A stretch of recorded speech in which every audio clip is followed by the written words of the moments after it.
বরিশালের লঞ্চে ধাক্কা, আতঙ্কে যাত্রীরা। এমন একটি খবরের শিরোনাম গতকাল রাত থেকেই সোশ্যাল মিডিয়ায় ঘুরে বেড়াচ্ছে, যা মানুষের মনে কৌতূহল জাগিয়েছে। এমন শিরোনামে আতঙ্কের প্রতিক্রিয়া আশা করলেও সবাই সেখানে হাসির রিয়্যাক্ট দিয়ে কমেন্ট বক্স ভরিয়ে দিয়েছেন। কিন্তু কেন? বরিশালের লঞ্চ কি সত্যিই ধাক্কা খেয়েছে? ঘটনার আসল রহস্য লুকিয়ে আছে বাংলাদেশের ক্রিকেটের অন্যতম জমজমাট আসর বিপিএল এর উত্তেজনায়। এই আসরের অন্যতম দুই প্রতিপক্ষ রংপুর রাইডার্স এবং ফরচুন বরিশালের মধ্যকার একটি ম্যাচে গতকাল রংপুর ৮ উইকেটের বিশাল জয় পায়।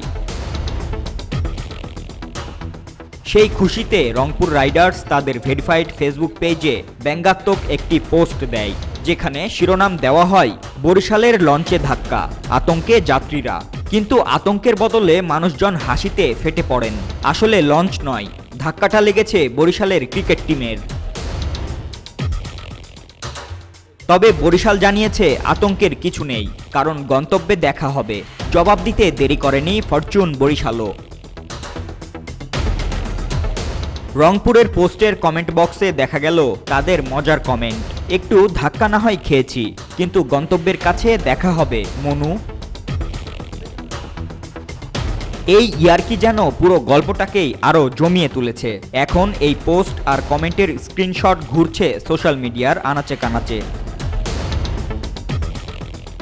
ক্রিকেট প্রেমীরা বলছেন, মাঠের লড়াইয়ের পাশাপাশি এই ধরনের মজাদার টকঝাল মিষ্টি খুনসুটি এবারের বিপিএলকে আরও উপভোগ্য করে তুলেছে।